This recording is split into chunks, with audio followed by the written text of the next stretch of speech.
പാലക്കാട് ജില്ലയിലെ പട്ടികജാതിക്കാരായ പാണ സമുദായക്കാർ കെട്ടിയാടുന്ന പൊറാട്ട് കളി അല്ലെങ്കിൽ പാണപ്പൊറാട്ട് എന്നറിയപ്പെടുന്ന ഈ കലാരൂപത്തിന് ഒരുപാട് വർഷങ്ങളുടെ പഴക്കങ്ങളാണ് കണ്ടുവരുന്നത്.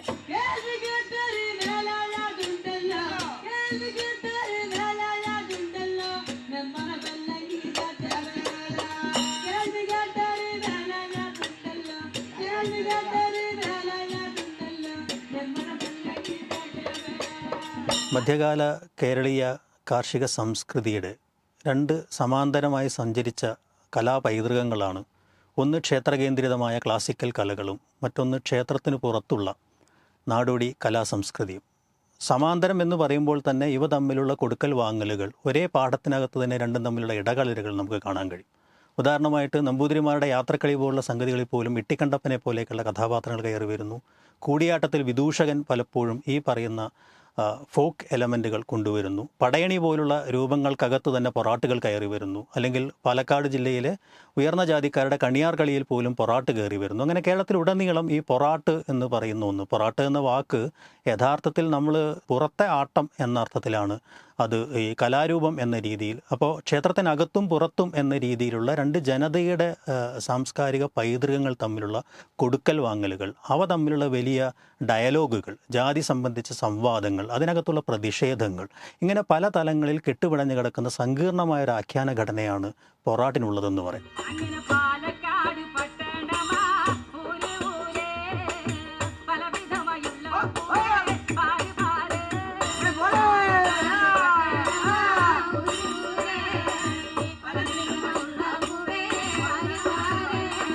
ബഹുമാനപൂർവ്വം ബഹുമാനിച്ചിരുന്ന ഒരു കാലഘട്ടം. ഈ പാണന്മാർ എല്ലാവരും, എല്ലാ വിഭാഗ ഏത് ജാതിയിൽപ്പെടുന്ന ഉയർന്നവരായാലും താഴ്ന്നവരായാലും ബഹുമാനം ഉണ്ടായിരുന്നു. പിന്നെ ഇവർ ജീവിതം മുടിവെട്ട് കൊടകെട്ടാണ്, പട്ടക്കൊട ഉണ്ടാക്കൽ, ചത്താലും പറ്റാലും പറയാൻ പോക്ക്, പാട്ട് എഴുതി ഉണ്ടാക്കൽ, പാണൻ പാട്ടുകാരൻ.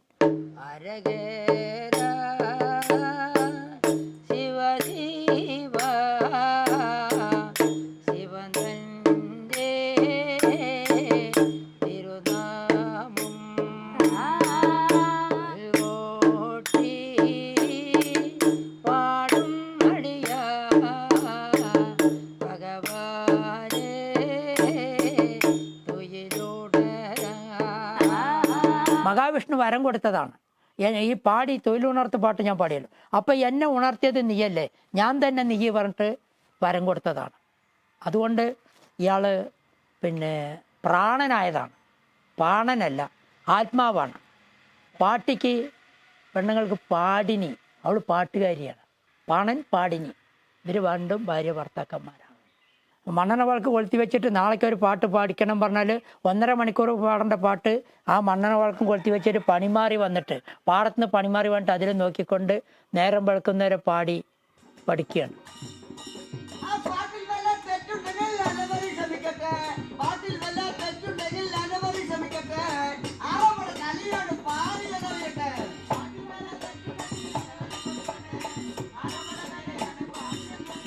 വടക്കൻ കേരളത്തിലെ ശാലിയ പൊറാട്ട്, അതുപോലെ തന്നെ കണ്ണിയാർകളിയിൽ തന്നെയുള്ള പൊറാട്ടിൽ നിന്നൊക്കെ വളരെ വ്യത്യസ്തമായിട്ട് പാണസമുദായത്തിനകത്തുള്ള പൊറാട്ടിന് പാങ്കളി എന്ന് പറയാറുണ്ട്, പൊറാട്ടൻ കളി എന്ന് പറയാറുണ്ട്. മനോരഞ്ജിതം എന്ന പേരിൽ ആണ് അത് പിൽക്കാലത്ത് ആധുനിക നാടകവേദി കേരളത്തിൽ ആരംഭിക്കുമ്പോൾ ഒരു മനോരഞ്ജിതം എന്ന പേരിലാണത് അവതരിപ്പിച്ചിരുന്നത്. പിന്നീട് ധാരാളം പരിഷ്കരണങ്ങൾക്കുള്ള ശ്രമങ്ങൾ അവിടെ ഉണ്ടായിട്ടുണ്ട്. പക്ഷേ സാമാന്യമായി പറഞ്ഞാൽ പാലക്കാട്, ആലത്തൂർ, ചിറ്റൂർ ഈ 3 താലൂക്കുകളിലാണ് പ്രധാനമായിട്ടും ഈ പാണന്മാരുടെ പൊറാട്ട് ഒരുപക്ഷെ കേരളത്തിൽ തന്നെ ഏതാണ്ട് 10-12 മണിക്കൂർ തുടർച്ചയായി ഈ പറയുന്ന 38ഓളം വേഷങ്ങൾ കയറി വരുന്ന രീതിയിൽ പൂർണ്ണമായും അനുഷ്ഠാനേതരം എന്ന് പറയാവുന്ന ഹാസ്യപ്രധാനമായൊരു തിയേറ്റർ, ഇത്രയും സമഗ്രമായൊരു തിയേറ്റർ വേറെ ഇല്ല എന്ന് തന്നെ പറയാൻ കഴിയും.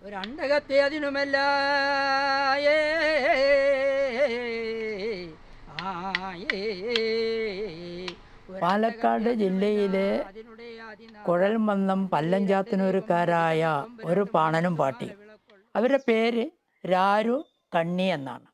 അവർ ഈ പട്ടക്കുട നിർമ്മിക്കുന്നതിന് വേണ്ടി കാട്ടിൽ പോയി എന്നാണ് പറയുന്നത്. മുളയൊക്കെ വെട്ടി ശേഖരിക്കുമ്പോഴേക്ക് രാത്രിയായപ്പോൾ കാട്ടിൻ്റെ ഉള്ളിൽ കിടക്കുന്ന ഉണക്കവറകളൊക്കെ പെറുക്കി കൂട്ടി വെള്ളാരം കല്ല് മുട്ടി തീ ഉണ്ടാക്കി മരത്തിൽ ചുറ്റിപ്പടഞ്ഞു കിടക്കുന്ന വള്ളിയെ പിടിച്ച് പാട്ടി നൃത്തം വെച്ചു. അതുപോലെ തന്നെ ഭർത്താവായിരിക്കുന്ന രാരു എന്ന് പറഞ്ഞ ആ ആള് മുളൻ്റെ 2 അലക് ആക്കി അത് കൊട്ടിയേച്ച് ഭഗവതിയെ സ്തുതിച്ചു എന്നാണ് പറയുന്നത്.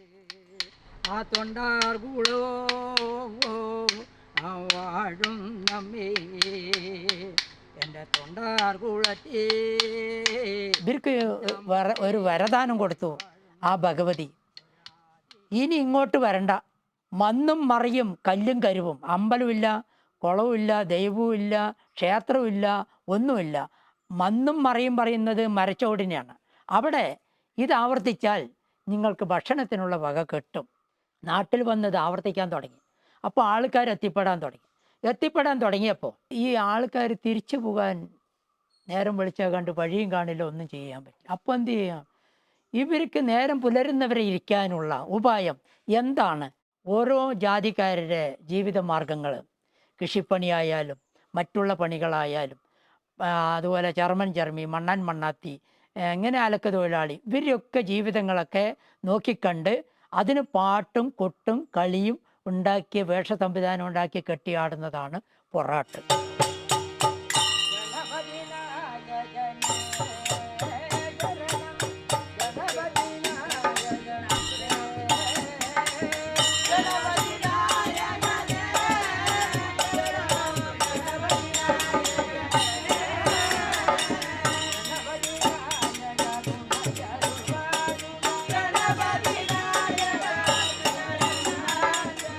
മുമ്പ് എൻ്റെ അച്ഛൻ മുത്തച്ഛന്മാർ കളിക്കുന്ന കാലഘട്ടത്തിൽ ഇല്ലും എനിക്കലും കളിച്ചിട്ടുണ്ടെങ്കിൽ കൂടെ ഏതെങ്കിലും അറ്റത്ത് പാടത്തിൻ്റെയോ പറമ്പിൻ്റെയോ അറ്റത്തെ പന്തലിട്ട് കളിക്കാൻ പാടുള്ളൂ. ഇന്ന് സ്റ്റേജോ മറ്റുള്ള കശേരിയൊന്നും കൊണ്ടിട്ട് കൊടുക്കില്ല. എങ്ങനെ വന്നോ അവിടെ ഇരുന്നോളുക. ഇന്നും അതന്നെയാണ്. അങ്ങനെ ഇരുന്ന് കാണുന്നൊരു കലാരൂപം ഉണ്ടെങ്കിൽ പൊറാട്ട് കളി മാത്രം.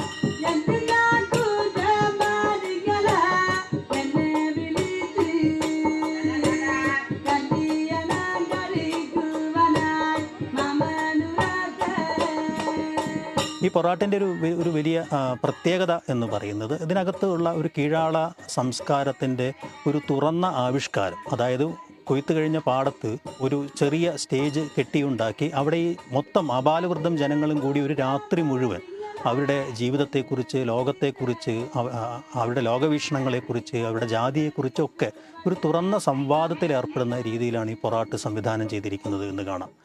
ഒരുപക്ഷെ മിഖായിൽ ഭക്തിനെയൊക്കെ പോലെയുള്ള വളരെ പ്രസിദ്ധരായിട്ടുള്ള ഈ രീതിയിലുള്ള നാടോടി സംസ്കൃതിയെയും അല്ലെങ്കിൽ തിയേറ്ററിനെക്കുറിച്ചും അല്ലെങ്കിൽ അത്തരം ഡയലോഗിസത്തെക്കുറിച്ചൊക്കെ പറഞ്ഞിട്ടുള്ള നമ്മുടെ സൈദ്ധാന്തികന്മാർ അവതരിപ്പിച്ചിട്ടുള്ള, പ്രത്യേകിച്ച് ഭക്തിനൊക്കെ കാർണിവലിനെ കുറിച്ചൊക്കെ പറയുന്ന ആശയങ്ങൾ വളരെ കൃത്യമായിട്ട് നമുക്ക് പൊറാട്ടിൻ്റെ ഒരു ആഖ്യാന ഘടനയിൽ കാണാൻ കഴിയുന്നുള്ളത്. കാരണം ഇത്രയേറെ ആക്ഷേപഹാസ്യ സ്വഭാവത്തിലുള്ള അല്ലെങ്കിൽ ഹാസ്യം എന്ന് പറയുന്ന ഒരു രസത്തിന് പ്രാധാന്യം നൽകുന്ന മറ്റൊരു അവതരണം കേരളത്തിലില്ല എന്ന് തന്നെ പറയാൻ കഴിയും.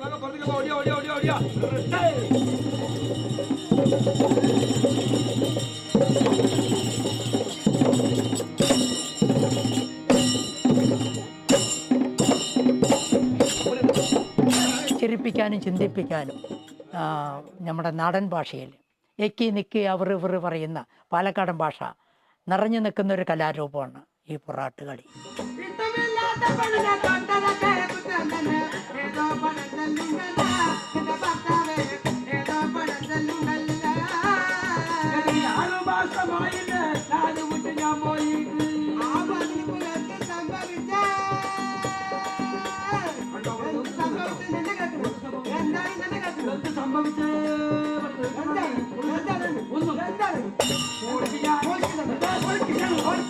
പ്രണയകലഹങ്ങളാണ് എല്ലാ പൊറാട്ടിലും.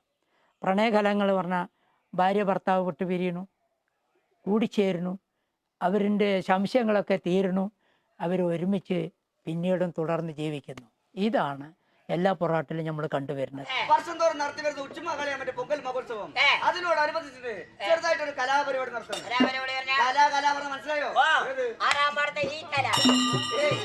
കല എന്ന് വെച്ചാൽ 64 കല. അതിലൊരു കലയാണ് ഈ പൊറാട്ട് കളി.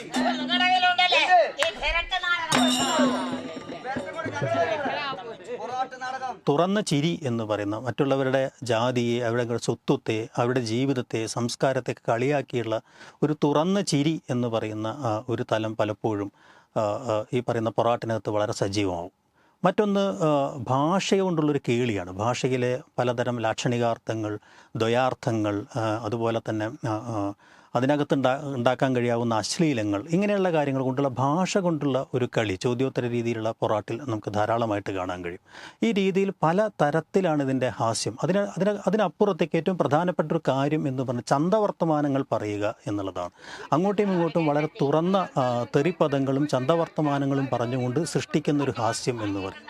ഇതെല്ലാം ഒരു ഇരുട്ടത്ത് ഒരു നിലവിളക്കിന് മുമ്പിൽ ഇവർ ഒരു വലിയ ജനാവലി ഒരുമിച്ചിരുന്നു കൊണ്ട് ഒരുപക്ഷെ അവിടെ ഈ പറയുന്ന വർഷത്തിൽ ഉടനീളം അവർ പകലും രാത്രിയും അവരുടെ ഒളിപ്പിച്ചു വെച്ചിട്ടുള്ള പലതരം വാസനകളെ, പലതരം താല്പര്യങ്ങളെ, പലതരം എതിർപ്പുകളെ മുഴുവൻ തുറന്ന് ഒരു രാത്രി കൊണ്ട് അവതരിപ്പിച്ച് അങ്ങനെ ഒരു ഹാസ്യത്തിൻ്റെ ഏറ്റവും പ്രധാനപ്പെട്ട ഒരു ധർമ്മം എന്ന് നമ്മൾ പറയുന്ന, അതായത് നമുക്കകത്തുള്ള ഈ ദമന വികാരങ്ങളെ മുഴുവൻ ഒരു വലിയ ആൾക്കൂട്ടത്തിനകത്തേക്ക് തുറന്ന് പറഞ്ഞ് സ്വസ്ഥരാവുക എന്ന് പറയുന്ന ഒരു വലിയ ധർമ്മം ഈ പൊറാട്ട് നിർവഹിക്കുന്നുണ്ട് എന്നുള്ളതാണ്. പടിഞ്ഞാറ് കീരിക്കുള കാര്യക്കാരെ തമ്പുരാന്റെ തമ്പുരാൻ. എന്താ ഒരു കാര്യമാണ്, വേണ്ടാത്ത വാക്കുകൾ സദസ്സിൽ ഉച്ചരിക്കാൻ പാടില്ല. വേണ്ടാത്ത വാക്കുകൾ ഉച്ചതിരിയാൻ പാടില്ല. വേദിയിൽ പറയാൻ പാടില്ല എന്നാ പറഞ്ഞത്. തമ്പുരാൻ നിങ്ങൾ എങ്ങനെയാവും? തമ്പുരാൻ കളം പൂട്ടി പോവോ? ചാമി എന്റെ തരുവോ? ഇനി അയാളും തരുമോ? ഇതൊക്കെ അവിടെ പോയി കഴിക്കാനാണ്. തമ്പുരാൻ കളവും കൂട്ടിട്ട് പോകുന്ന സമയത്ത് താക്കോൽ നിങ്ങളുടെ കയ്യിൽ തരും. അപ്പൊ ആരാ തമ്പുരാൻ? ഞാൻ തന്നെ തമ്പുരാൻ, ഞാൻ തന്നെ തമ്പുരാൻ, ഞാൻ തന്നെ തമ്പുരാൻ, ഞാൻ തന്നെ തമ്പുരാൻ. ഹാസ്യത്തിൻ്റെ മറ്റൊരു പ്രധാനപ്പെട്ട ധർമ്മമായിട്ട് ഒന്ന് എന്താണ് തങ്ങളെന്നും തങ്ങളുടെ ചുറ്റുമുള്ള ലോകം എന്താണെന്നും തങ്ങളുടെ ജാതിയെ സംബന്ധിച്ച് തങ്ങളുടെ ജീവിതത്തെ സംബന്ധിച്ച ഒരുതരം ഉത്കർഷബോധം അല്ലെങ്കിൽ അത്തരം ഒരു ഐഡൻറ്റിറ്റി വെളിപ്പെടുത്തുക എന്ന് പറയുന്ന വളരെ പ്രധാനപ്പെട്ട തങ്ങളുടെ സ്വത്വത്തെ ഒരു സമൂഹത്തിന് മുന്നിൽ ഉറപ്പിക്കുക എന്ന് പറയുന്ന ഒരു പ്രധാനപ്പെട്ട ധർമ്മം കൂടെ പൊറാട്ട് ചെയ്യുന്നുണ്ട്.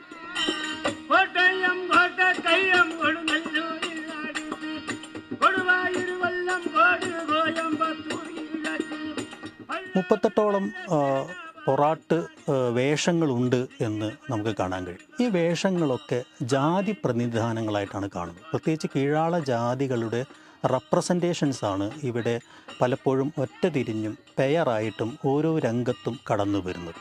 ഇങ്ങനെ ഒരു വലിയ നാട്ടുകൂട്ടത്തിന് മുമ്പിൽ ചോദ്യക്കാരനും ഒന്നാമത്തെ ചോദ്യക്കാരനും ബഫൂണും ചോദിക്കുന്ന ചോദ്യങ്ങൾക്ക് നീ ആരാണ്, നീ എവിടെ നിന്നാണ് വരുന്നത്, എന്താണ് നിൻ്റെ തൊഴിൽ, നിൻ്റെ തൊഴിലിൻ്റെ മഹത്വം എന്താണ്, നിൻ്റെ ന്യായം എന്താണ് തുടങ്ങിയ ഒരുപാട് കാര്യങ്ങൾ ചോദിക്കുമ്പോൾ അതിനെല്ലാം മറുപടിയായിട്ട് തങ്ങൾ എന്താണെന്നും തങ്ങളുടെ പാരമ്പര്യം എന്താണെന്നും തങ്ങളുടെ തൊഴിൽ എന്താണെന്നും ഒക്കെ അവിടെ സമർത്ഥിക്കുന്ന രീതിയിൽ ഒരു ജാതിയുടെ ഉത്കർഷബോധത്തെ പ്രകടിപ്പിക്കുക. അതോടൊപ്പം തന്നെ നാട്ടുകൂട്ടം ഒരു ജാതിയോട് കാണിക്കുന്ന പലതരം ഒരു ജാതിയെ എങ്ങനെയാണ് അവർ ഐഡൻറ്റിഫൈ ചെയ്യുന്നത്, പൊതുബോധത്തിൽ എങ്ങനെയാണ് അവരുടെ ജാതി സ്വത്വത്തെ അടയാളപ്പെടുത്തുന്നത് തുടങ്ങിയ അല്ലെങ്കിൽ ഒരു ജാതിയെ അപഹസിക്കുക തുടങ്ങിയ രണ്ട് ധർമ്മങ്ങളും നമുക്ക് ഈ പൊറാട്ടുകളിൽ കാണാൻ കഴിയും.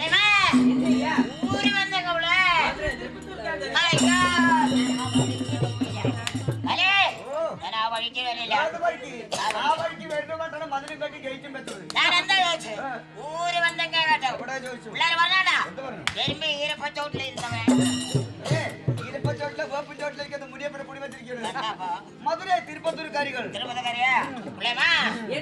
ஜாதில வந்து யாரு உள்ள എത്രയുള്ള സാധനങ്ങൾ അത്രയും ദൂരത്തിന് കാറും പിടിച്ചിട്ട് കൊണ്ടുവന്നത് പിള്ളേർ പറഞ്ഞാടാ ഇവിടെ കാശുള്ളവരിനൊക്കെ നോക്കുന്നു. കാശുള്ളവർ നോക്കാൻ വേണ്ടി ഇങ്ങോട്ട് വരണ ജാതിയിൽ വന്ന് ദാസ്യാൾ താനയ്യാ. ദാസ്യാളാ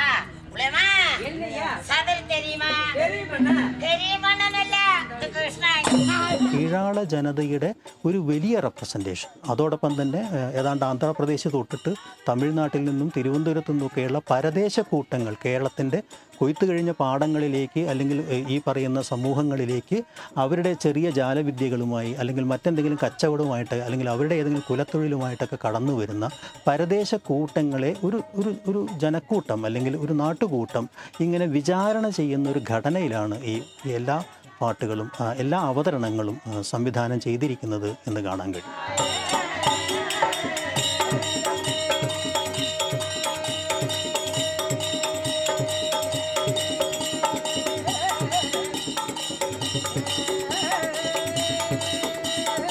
സത്യം